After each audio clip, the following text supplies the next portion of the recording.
কানে শ্রবণ শক্তি কমাকে ৩টা গ্রুপে ভাগ করা যেতে পারে। বাচ্চাদের একটা, আর অ্যাডাল্টের একটা, আর বয়স্ক লোকের একটা। বয়স্ক লোকের কানের শ্রবণ শক্তি বয়সের সঙ্গে, সঙ্গে কমতে থাকবে ৬০-৬৫ বছরের পরে।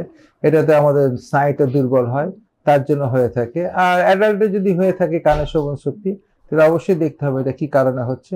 ঠিক সেরকমই বাচ্চাদের কানের শ্রবণ শক্তি যদি কমে যায়, তাহলে কিন্তু অবশ্যই দেখতে হবে কি কারণে। বাচ্চাদের কারণে সাধারণত হয়ে থাকে কানে ময়লা, অথবা কানের ভিতরে পানি জমা বা পুষ জমা, যেটাকে আমরা বলি এএসএম বা সিএসএম, এই জাতীয় ক্ষেত্রে। অ্যাডাল্টের ক্ষেত্রেও তাই।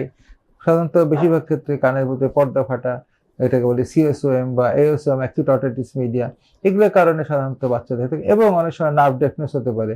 সবগুলোর জন্যই কিন্তু আসলে আমার মনে হয় এটা দ্রুত চিকিৎসা করানো উচিত।